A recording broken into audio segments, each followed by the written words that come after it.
Hello, and welcome to the Some Kind of Mystic podcast, the show that bridges all things mystical with the chaotic and unpredictable experience of being authentically human.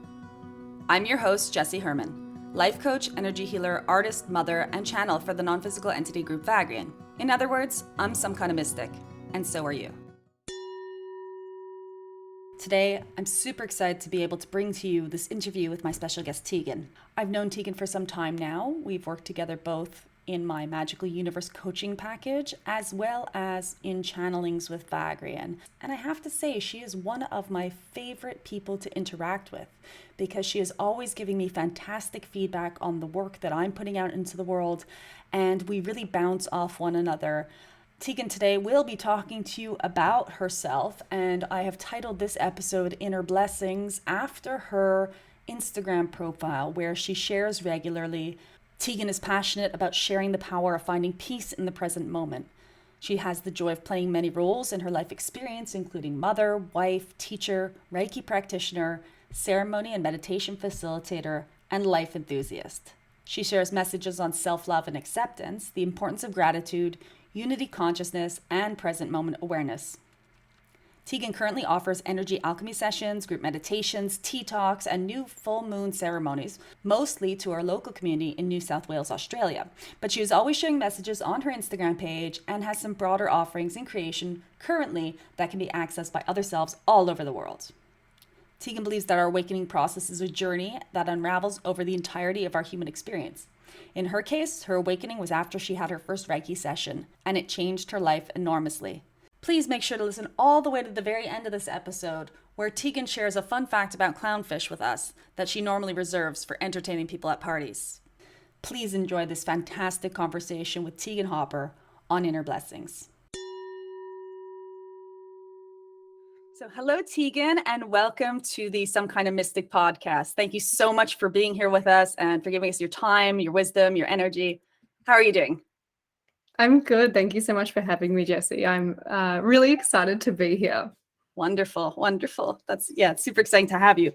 So I'm going to just dive right in. You know, this podcast is a bit about being human, a bit about being spiritual, a bit about, the mesh of it all together. And to me, mysticism is the diving into the mystery of the things that can't be answered. So that's kind of how I feel mysticism is. What would you think when you what's the first thing you think of when you hear the word mystic or mysticism? To me, what comes to mind immediately is like magic. Right. So, that magical, unseen, unknown, and I like the mystery.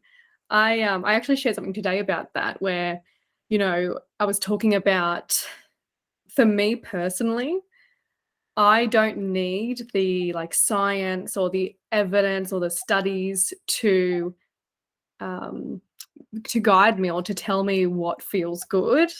I like the unknown. I like, and I like when science meets up with that too. It's exciting to see that, but I like the magic. I like the mystery. I really enjoy and I'm leaning more into not knowing. Oh, brilliant.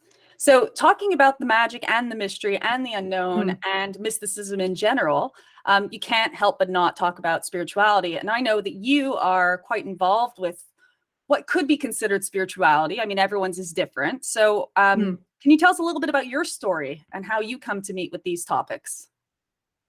Yes. So, I mean, for everyone, I feel like it's an ongoing journey. From the moment we're born, we're constantly putting the pieces together and building the bridge. And I can see different parts of my life where I was starting to lean into that, where it was just something simple like, positive affirmations and trying to be a more motivated, positive person, or, even changing the way I was eating.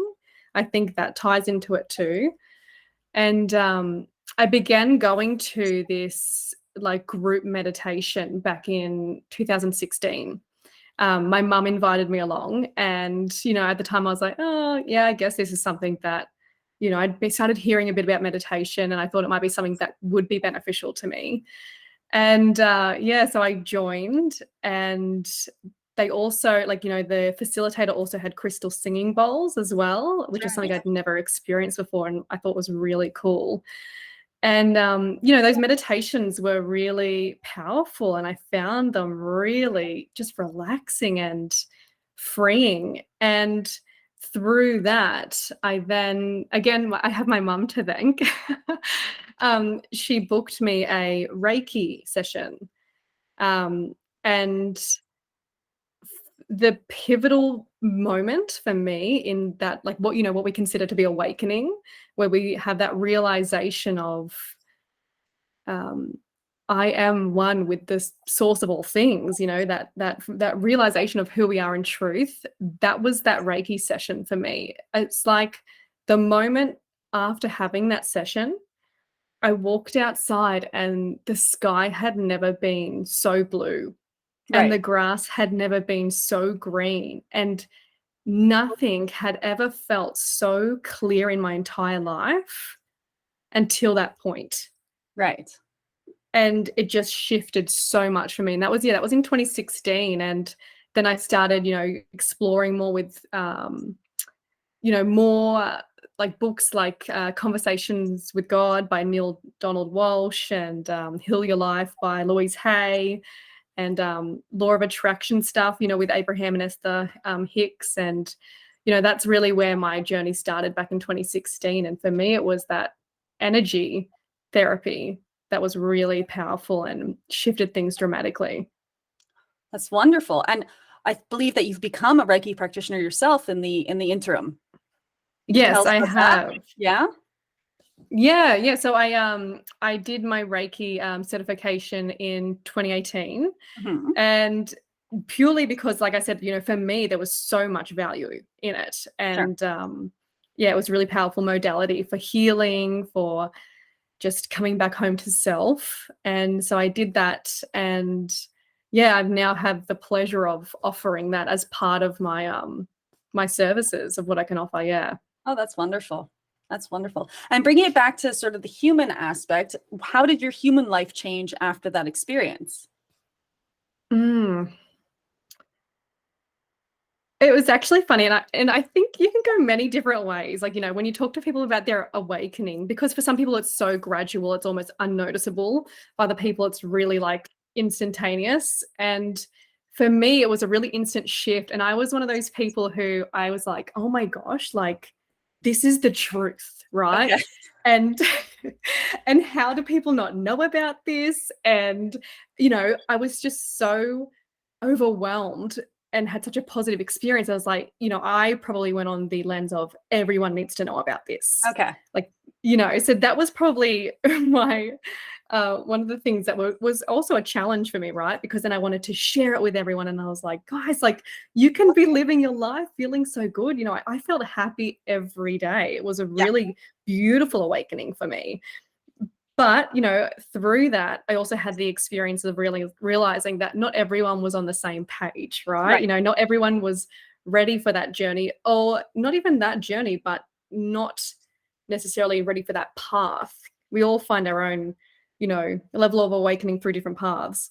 And yeah, so, you know, it was a lot of changes in relationships. Okay.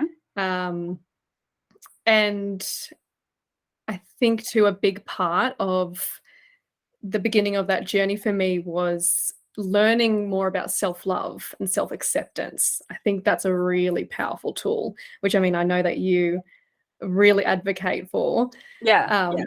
with your courses. But yeah, I think, like, you know, it allowed me to find such a deep level of self-love. And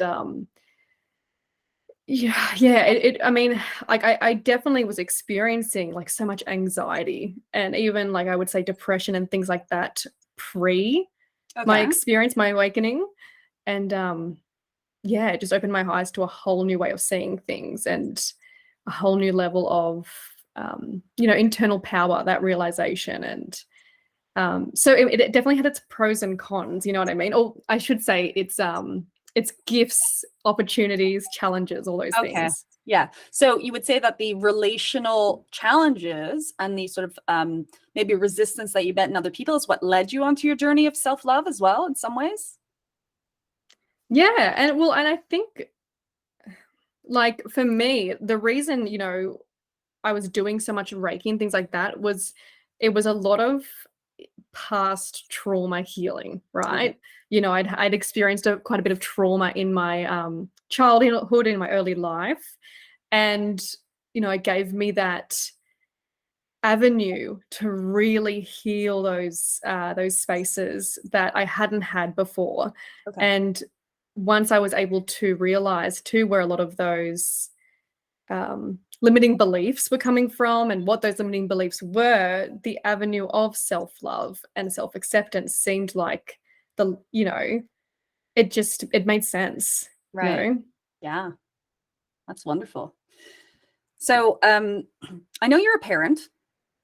I'm going to Mm. get into that sticky conversation of like the balancing between the very human, necessary Mm. day-to-day presence required to be a parent and all the stuff that, sort of trauma that comes up in your own field when you're parenting, because it does. I mean, our Mm. children are here to teach us where we've got spaces that still need healing, and sort of identifying yourself as someone on a spiritual journey, which sometimes can bring us this sort of,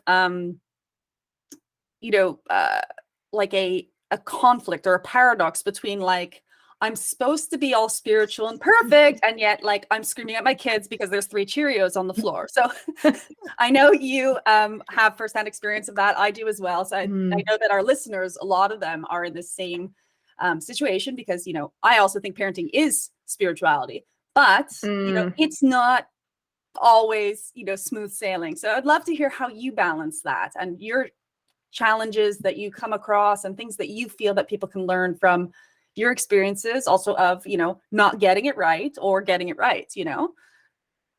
Mm. That's a good question.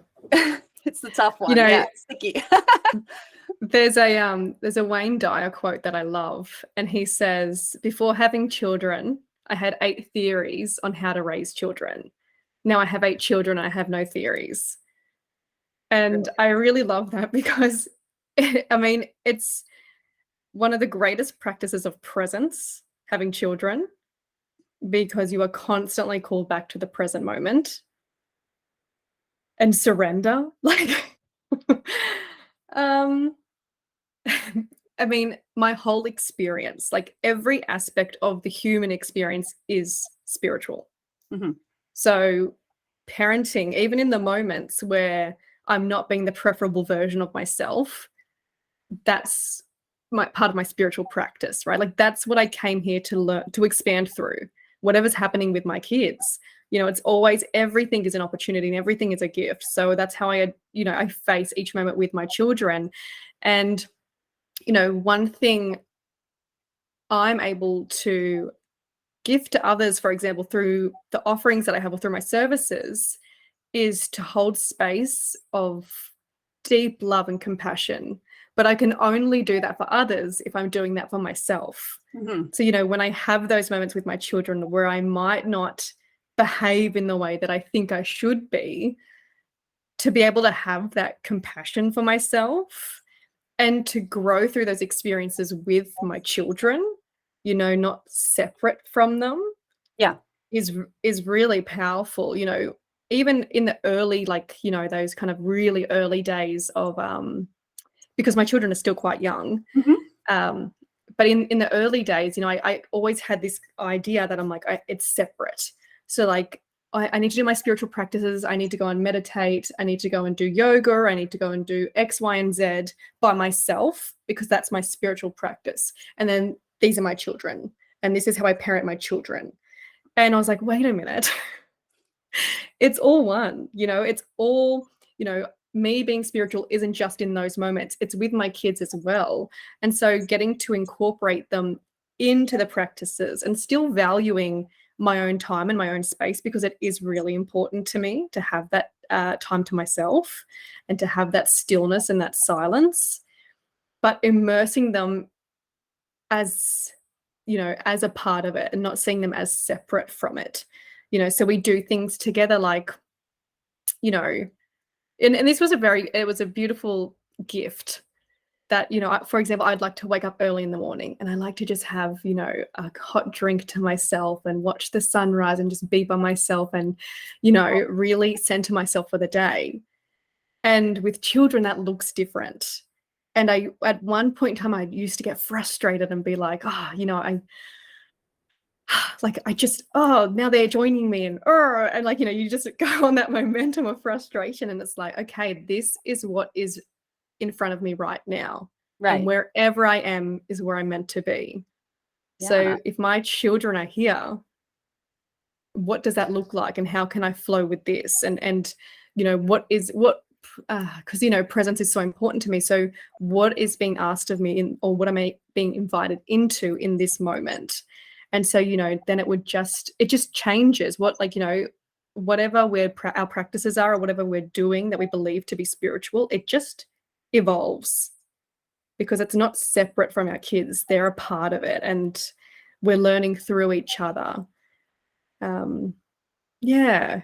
So that's one aspect of it. Do you feel like maybe having had that experience or living currently that experience of like not even being forced to be present, but almost being forced to bring, like now that you've learned this lesson, bringing your spirituality to your family life, does that feel kind of like a boot camp that then you can like bring your spirituality to like standing in the grocery store line or bring your spirituality to being bored in, a social engagement, is that something that like, because it's so, we do have like parental guilt often, like we're not doing the right thing, we're not doing the right job. And that self-compassion that you were just talking about, like letting go of that beating yourself up when you're not getting it right. And instead of going, okay, this is where I'm going to adjust, right? Is it because it's so important in the family element that it then becomes much easier in sort of your day-to-day life? Or do you feel like that's still something that, you or maybe many people are like not bringing it, to being stuck in traffic or not bringing it to sitting on a train and like not looking at the people around you? How do you feel about that? Do you feel you're becoming a master of the other aspects of your human life? Or, how's that, what has that taught you outside of the family situation?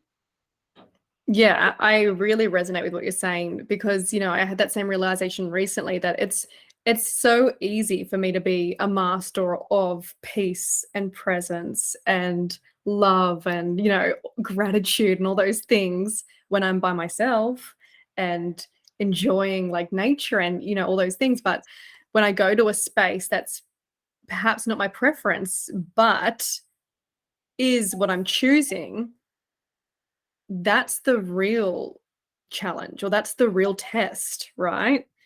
Is that I can create these spaces intentionally, but there's also going to be spaces that I'm not consciously creating, but rather are just a part of my experience. Sure. Yeah. And if I can go into those spaces and embody then what it is that I am or who I am, outside of knee-jerk reactions or outside of what I've decided about those spaces, because last year I really anchored in the belief that I allow all things to be new. Right. And that's like letting go of all the predetermined decisions I'd made about all these places. So like I don't like going to the grocery store because why? Well, I believe that it means X, Y, and Z, right? I believe people are in a rush and they're doing this and no one wants to be there and like it's not a space that I want to be. And so I made all these decisions about that place. Right. And of course it can only turn up and match my vibration. Yes. Because that's the offering that I'm putting out. And so I was like, no, I allow this space to be new. And that's what I endeavor to take into all of the spaces I enter now. Like even in my relationship with my husband, for example, I have a really good example of this. Great. The other day, I went to buy a loaf of sourdough and there were 3 different options. There was white, a wholemeal, and whole grain. And I prefer not to get the white one. My husband, I know a couple of years ago, told me he doesn't like whole grain. So I was like, I'm going to get the wholemeal. Great. I got it. I bought it home and I was like, we got sourdough. Like, he's like, oh, what one did you get? And I said, we got wholemeal. And he's like, oh, what were the options? And I told him the 3 options. And he said, oh, why didn't you get whole grain? And I was like, I specifically avoid whole grain because you told me a couple of years ago that you don't like whole grain. And he's like, yeah, that's what I said a couple of years ago. And I was Right. like, of course. Because of course, I allow all things to be new, and you know, my reality then is a reflection of that. Everything changes and evolves naturally because I'm not holding it Right. to some predetermined belief or thought or idea. And so you know, that can be said the same of my children. You know, when they're exhibiting patterns, for example, like maybe they have a week of not great sleep, and so then we start to tell a story. My child's not a very good sleeper. He doesn't sleep well, or he's not Right. sleeping, you know, and then we get a momentum with that story, and then that story becomes our truth. Yes. Well, you know, that's part of how we create our reality. Well, it really is. And even, you know, outside any sort of mystical or magical or law of attraction-y example of something, you really are only going to see what you want to see, right? So, you know, 100%. your kid not sleeping good could be like they're up at 4 a.m. It could also be like they didn't get to bed exactly when you decided at 8 p.m. that it was bedtime because you wanted to go and, you know, do something else at 8:15, you know? So it's really a matter of choosing your perspective and letting go of all the stuff that, you know, doesn't serve you. And that's a really interesting filter. Like, I would like to ask you next, how do you know when you're in this conscious experience of life and you're trying to be aware of everything and you're working through, or you have been working through, or you finished working through, no one's ever finished, but you know, your past experiences that weren't serving you, like, how do you decipher what's serving you and what isn't? Well, and this is one thing that you taught me. Everything is serving until it no longer is. Okay. That's one thing you said to me once. Quote Jessie Herman. Yeah, everything is serving until it no longer is. And so every single thing that's turning up in my experience, and this is how I perceive of it, is serving me. Even if it's an experience that's not preferable, it's serving me. Even if it's just to bring me the clarity that it no longer serves me. Right. And generally speaking, my determinant for that would be on how I feel. Okay. You know, how I feel in that space. And, you know, sometimes I dig a bit deeper and be like, okay, am I feeling this way because there's a belief I'm holding about it? Right. Or does it just no longer feel good? And then it's just, and that's as simple as it is. Right. Yeah. You know, so, I mean, I'm also one of those people now who I'm like, I just go with the flow. Like, Right. I'll just go anywhere. And like, you know, even if there's a part of me that's like, oh, I don't know if I feel drawn to do that. And I'm like, well, even if I do it, or if I do go to that place, if I'm meant to be there, I'll be there. Right. You know, if I'm not, like, if I say yes to something and I'm not meant to be in that space, something will happen. Something will come up. There'll just be, I won't be able to be there. But if there is something there for me, then that's where I'm meant to be. Yeah, you know, you are where you are, right? There's nowhere, you know, that you can't, there's nowhere that you are that you're, I mean, that's part of, isn't that the part of nothing you can do that can't be done. All you need is love, right? Like, there's nowhere you can be that isn't where you're meant to be. It's easy, right? Like, that's, and it's true. You know, that's John Lennon at his best. So yeah, I totally resonate with that. But in terms of like, okay, so you're saying that your emotional guidance system is sort of what tells you, you know, okay, this isn't feeling right. And so maybe there's something here to investigate, right? How do you, like, what would be that, I don't know if you have this, but like sort of like almost like a light switch that turns on that goes like, oh, I can let that thing go now. And not by thing, like belief even, like, oh, that belief doesn't belong to me anymore. Do you have like some sort of like measurement system in your emotional guidance system at this point? Like, something feels super crap, you just go, okay, I'm gonna feel the feeling and then like know that this is not useful? Or is it still like something that you're not sure how the mechanism's working? Yeah. So for me, I mean, everything is more abstract. Like, I don't like the measurement thing. I'm just like, but what I will say is that, and like, you know, we can tie astrology into this because, you know, I do enjoy astrology. Oh, brilliant. And I'm a Gemini moon. And so for me, like, you know, the ruling planet of Gemini is Mercury.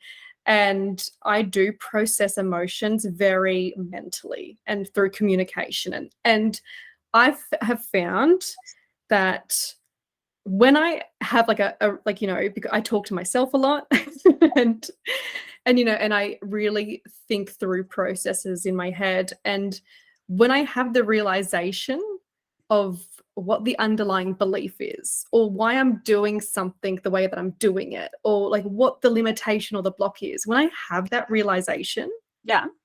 just the mental realization of that is enough often for me to be like, oh, I see that. Okay, I'm done with it. Right. So it's Because just like, yeah, this isn't necessary.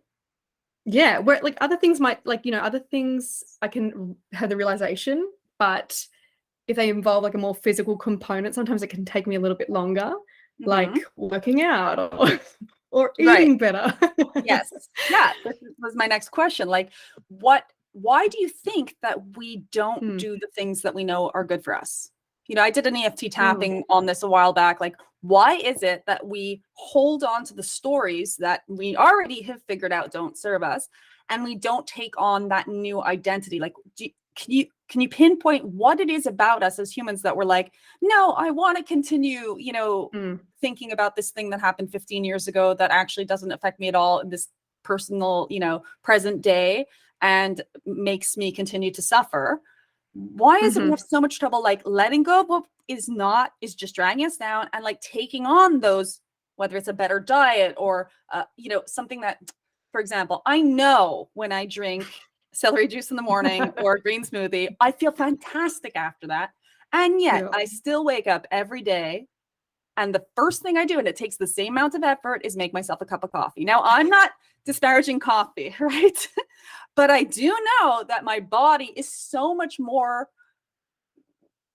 vibrant and excited about the day if I just juice the celery, right? Now, that's an example of like, we all have that. And why do you Mm. think we do that? Why do you do it?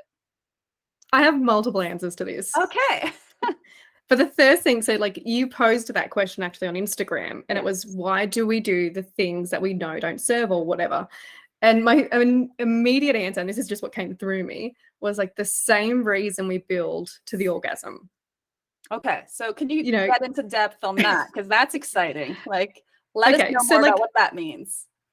if you're making love, Hmm. you're not just going to be like, let's just get straight to the peak. Let's just get straight to the orgasm. Or you might, like maybe that's your preference.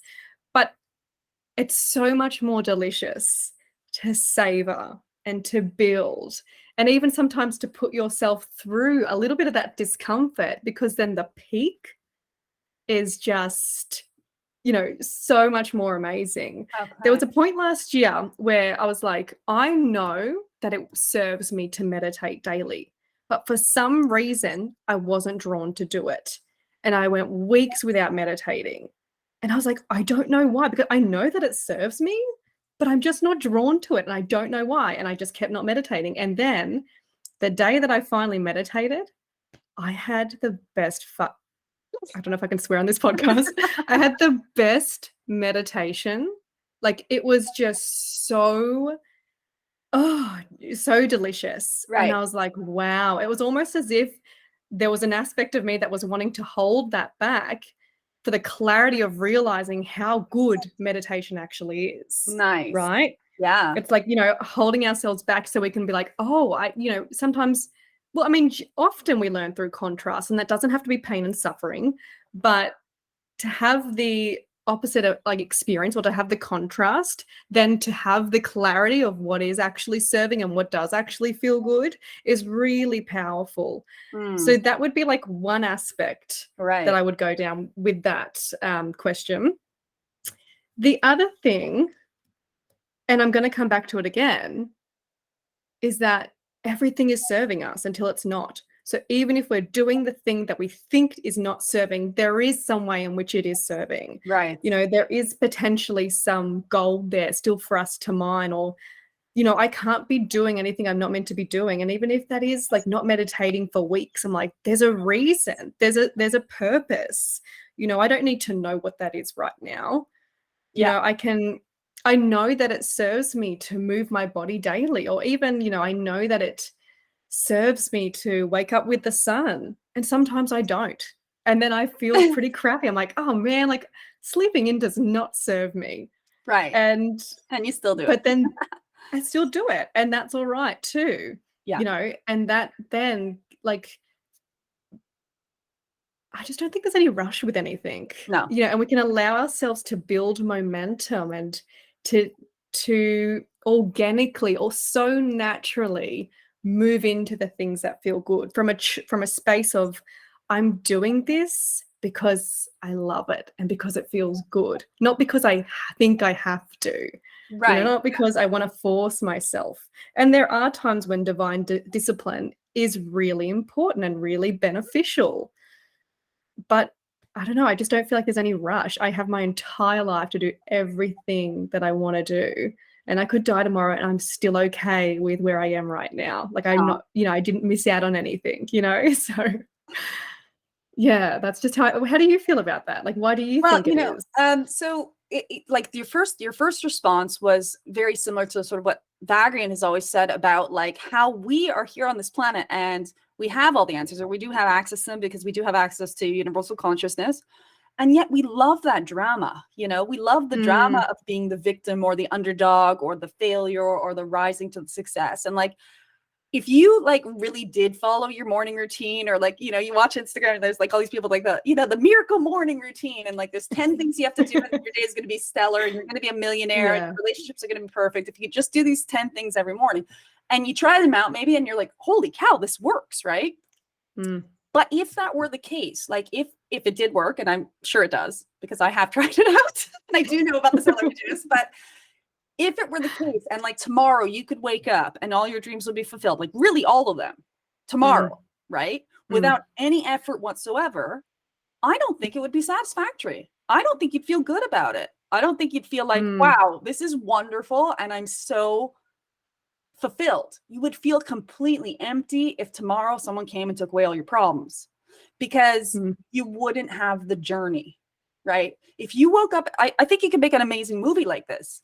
You wake up one day and all your problems are solved, right? So you spend the whole day creating new problems, and then you wake up the next day and all your problems are solved again. I think this character would, you know, immediately be in a huge existential crisis, because what is the point of living if there's nothing to create or overcome or improve or succeed at? And I think unfortunately a lot of people aren't aware that we can almost choose the challenges that we want to face, as opposed to allowing, you know, I think the difference between sort of conscious creation and going along with life in a very unconscious way is that when you're not aware of your life, external factors do take over its creation. You know, you're constantly like, oh shit, there's a new bill, or wow, now there's a new problem, there's a leak in my faucet, or whatever it is, and you're constantly trying to catch up with what is being presented to you. Sort of part of the nice aspect of mysticism and spirituality is at some point that shifts, and even when these external things do come up, you still get to choose, even if you do have to fix the pipe, you do get to choose if you're going to make that the contrast that is controlling your state of being and what you're dealing with, or if you want to continue to focus on something else. So like, for example, in some of my challenges in life, right, my actual physical challenges, I don't necessarily face the challenge on the material physical level as much as what I choose to face it on, like, what am I learning on a, you know, an existential level on this thing, or what is my spiritual learning here, you know? And just by focusing instead of like on the problem to fix and being very grounded in the material and like, oh my God, I have to fix this thing is an emergency.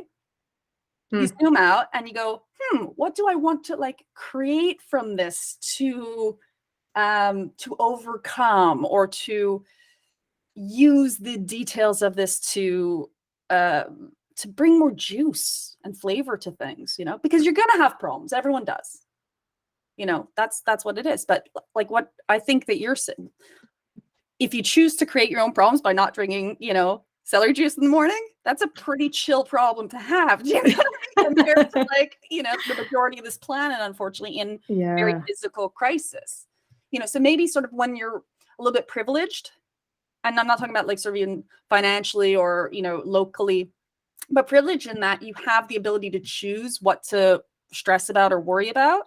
Maybe Yeah. we choose like quite minor things Mm. just to keep it interesting.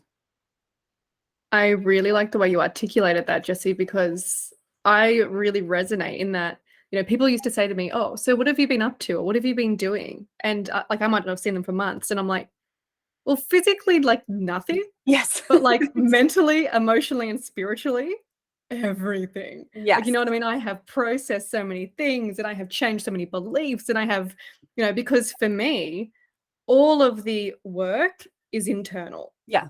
And as soon as I shift that, the external thing doesn't even seem like an issue anymore. You know, it's not even a problem anymore. And like you said, that beautiful, so grateful to have that privilege, or, you know, and not taking it lightly, that I get to choose Yes. those problems or those issues, because yeah, I mean, it really is. I don't have a lot going on externally, so to speak, because I constantly moving through so much internally, whether it's, you know, identifying limiting beliefs or sitting with some uncomfortable emotion or whatever it is. And then it's like, oh yeah, that thing that I believed to be a problem, or that thing that was presenting, it just Isn't. neutralizes itself. Yeah. Yeah. Yeah. And I love that word neutralize. Like that is, you Mm, know, if you go back to any sort of ancient wisdom teachings or anything, you know, the goal is finding the neutrality that the all that is already, you know, adheres to everything. I mean, nothing actually has any charge. It's all neutrality. And then, you know, we're mm, the ones who give it importance or not. But you also said something about like your inner work, right? mm, And your Instagram page is called Inner Blessings. And I'd mm. love to know how you came to that name, that title. What does that mean to you? How do you feel about that? So it was actually a page that I created in 2016 as well. Hmm. So, you know, I had that pivotal moment of awakening, and I just had so many things that I like in the realms of like what I would call at that time like spirituality. Like, you know, to me now spirituality is everything, but you know, the more practical things that we deem as being spiritual. And I had so many things that I wanted to talk about and share, and I didn't necessarily have the community, because it was a very new thing for me and for the people around me to do that. And so I just started the Instagram page because, as well, like I said, I didn't really have that. I mean, when I had my awakening, spirituality wasn't this widely Yeah, known and accepted thing. that's Like, very at interesting. least in my world, like now it's like amazing that, you know, everyone's just aware. Like, it's just, you know, it's just a thing now. I mean, of course, you can also say naturally, that's where my point of attraction is focused. So in my world, it is just a thing now too. Um, but yeah, so I started that page, and I guess inner blessings for me was just that all the blessings and all the beauty and all the everything that we can experience of life comes from within. You know, I can be having any experience and choose to see the blessings in that moment. And the choice comes from how I feel about it and what I choose to believe internally, rather than what the actual external experience is. And Mhm. so that was where the name came from. And all I did was start sharing things. I used to share, like, you know, this is a crystal I've been using for this reason. Or, you know, I would draw some tarot cards or some oracle cards and just share. And I was like, you know, it doesn't matter. Like, there was no intention behind it other than just to share because I Mhm. enjoyed sharing. And, you know, that slowly built over time. And then when I began the path, or like the deep desire to offer services, you know, and I had a lot of shifts and changes. Um, yeah, I mean, it's grown into what it is now. So can And you tell me a little bit yeah, about your services? So you have these energy alchemy sessions. What would yeah. that be like if someone were to participate in something like that? What is that? I mean, it's so different for every single person. And Mhm. and this is one thing that I really find challenging is like describing anything, right? Because it's so like I said, it's for me, everything is so abstract and so, and again, so personal in our perspective. But, you know, energy alchemy is about identifying those areas that, or like those beliefs that are limiting us, or what we're believing that isn't in harmony with our inner being, and allowing ourselves to transcend it or transmute it, even if just for that moment. It's really about coming back to the present moment. And you know, the most recent way, because everything is evolving, you know, everything is changing. And I mean that even just personally with me, like, you know, everything that I offer always evolves and changes. And so at this point in time, you know, the most recent way I described it was like, it's as if you're just taking a breath and just coming back into this moment and remembering that all is well, that everything is okay. And, you know, it includes the Reiki as well as a part of that. So, you know, we come in into my studio and we do, we often do a little tea ceremony because I include tea in a lot of the things that I do. It's a very intentional practice. And we ground, we become present, we discuss, you know, anything that's arising and anything that, like, you know, to identify those beliefs. And, you know, the energy healing, like Reiki, that Japanese beautiful modality, is just like, I guess, the energetic and the physical aspect, as well as the mental and emotional. You know, we have the conversation and we do that kind of thing, but we also work on the energetic body as well. And it just marries up really nicely. Brilliant. And then your full moon or your new moon ceremonies, is that something that you do outdoors, or what was that like? How does that evolve? So I haven't actually done one of those in a while, but they were also in my studio too. And, you know, everything with my offerings is just always intuitive in what I feel called to do. Right. So, you know, now this year, like, you know, there's been changes again, and, you know, my children are getting that little bit older, and I'm able to ground in more of a consistent routine with my offerings. But still, it's always just whatever I feel called to share when I feel called to share it. And I want this to be something that I can do for a long time because I love doing, and not because I feel like I have to do it, or that I have to turn up consistently, or, you know, whatever that is.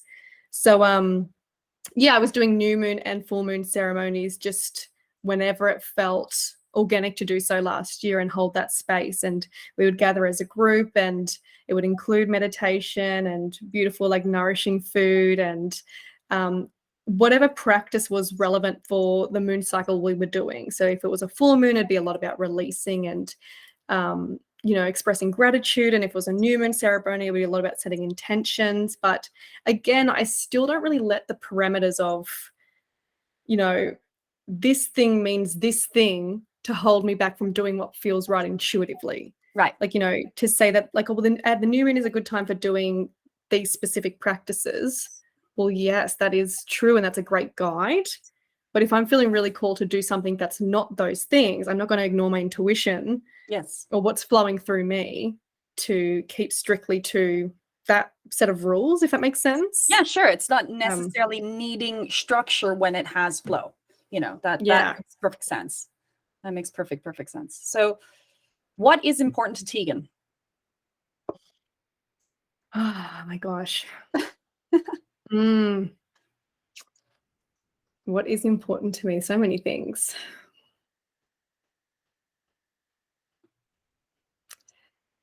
I mean, there's so many paths you can answer questions like this, isn't there? Absolutely. That's why they're fun. Yeah, on a really human, like, grounded level, my children at present are like a number one priority. You know, I just feel so grateful and blessed to have experienced this life and gotten to create and have them be a part of that. And, you know, to the best of my ability, or at least with the intention, to raise happy, healthy, emotionally well children. Like, you know, that's really important to me. And if my husband's watching this, homeschooling. Okay, That's just a that's the personal direction. joke. That's the direction you want to head It yeah, it's a personal joke. in. No, but yes, my children are a huge priority. Family's a huge priority to me as well. Like my husband and our relationship, and all those, like my soul family as well as my physical family. I'm really close with my physical family, and I have so many beautiful relationships and connections with so many beautiful individuals, which I really value, and that's really important to me. And I mean, also just being happy is really important to me, Great. and doing what feels good. Just not because I think I have to, or I think I should, or because this is what society says this is how we do things, but just really feeling happy and choosing that is really important to me. Being free is really important to me as well. Freedom is really important, and I am free. Brilliant. Yeah. And on a level of what you would want for humanity moving forward, or not even humanity, let's broaden it. Let's broaden it past humanity to sort of all of material existence. So let's include the planet. Let's include the interspecies and intergalactic family, if that's a thing. And let's just include the potential of all that is. What would you want? What's important for you for that? Well, on one level, everything already is as it is. All is well. Yeah. So I could never want anything more than what is. And that's not to say that, the things that we perceive of as not like going right or that are bad are okay. But in my heart, when I really tune into my heart and my inner being, all is well. I don't know, like there's like nothing feels like everything is right on time. So if I had to choose anything, I would love for every other self to experience the love for themselves that Source expresses as, like that they are the expression of Source, and to feel even if it's just for an instant, that moment of peace and love and gratitude of like, yeah, I don't know, Jessie. I know that there are a lot of things we can perceive of as going wrong, but in my heart, I just don't feel like there's anything to fix. Yes. No, I'm 100% with you. That's a philosophy I share and also teach. Yeah. I don't really have an option. But I'm in total agreement with you in terms of, and that is why I do teach self-love, because I honestly think that is, if there were something that was going to quote unquote fix any of the perceived, human problems or, planetary problems that we're having, if every being really did value and love themselves, I don't think you'd have much ability to create harm for others. And therefore, that sort of not loving oneself on an egoistic way, because I do think that whenever you are creating harm for others, it's based on fear. And you really can't be afraid of much of anything if you do see yourself as Source sees you, because you're held like completely. And anytime people are harming one another, harming the planet, or harming, whatever we're harming, it's coming from a place of protection and separation and perseverance, like trying to fix that sense of not being loved. But if you knew you were loved, you really wouldn't have many issues. And I think that's where like spirituality has its awesome human effects, right? Because you can have your awakening experience, but if you don't love yourself, you're never going to be able to apply that to your human life, right? And if you have a good sense of self-love, you could also completely feel detached from the universe, and yet you are completely attached. Like, it doesn't matter if you've ever read a spiritual book in your life. If you feel good about yourself and you feel good about your place in the universe, you're going to choose to do the right things, and your life is going to reflect that. And I just think that that's That's such a beautiful, blessing to give to people, and a beautiful message that you're holding. Yeah, no, I really agree with you. Yeah. So do you have anything else that you want to share with our listeners? Can you tell us where to find you, what's coming up for you in the future, or just any sort of wisdom or guidance that you want to share? Yeah. So obviously you can find me on Instagram at inner.blessings. That's where I share all of my messages and any offerings that I have. And, there are a lot of projects in momentum, but, it's just one of those things. And like, this is one of the beautiful gifts that you've given me too, Jessie, is that, I just, when I feel drawn to do them, I add a bit more and I add a bit more and I add a bit more, and then till it no longer feels like active for me in that moment, and then I let it go, and then I just trust that everything's building. So I think there definitely will be more to come. But yeah, for now I just have the offerings that I share on my Instagram page, which predominantly are for those that are local and in person. That's the way I enjoy doing things at present. I do just want to plug one thing though. I'm gonna be that person. Oh. If you haven't read these books, wait, let's just let our audio listeners know what you're holding up there. So I am holding my books with Vagrein. So tell yeah, everyone. I'm holding Jessie's 2 books with Vagrein. Seeking Ends When Sharing Begins, the first one, which is extremely powerful, and Insight, her second book, based on her transmissions that she did last year, which I was so grateful to be a part of. And I really highly recommend this content for anyone that's, literally anyone. There is no just if you're just feeling a bit spiritual, or if you're just seeking unity consciousness, or if you're just X, Y, and Z, it really is such mind-blowing, delicious, it's really powerful, and I really highly recommend it. And I'm even doing a little book club activity with my husband at the moment, where because like I've said, so I'm really abstract and spiritually minded, and he's really logical and science minded, and which is a really fun experience to have, to be honest. But so we're recommending books for each other that we've read, that we've really valued, and the other person has to read it, and we come back together to share. And so he's currently reading Seeking Ends When Sharing Begins. And he's he's still reading it, which is a good sign. But he said, he's like, it's really it's not something that you can just read quickly. It's really thought-provoking.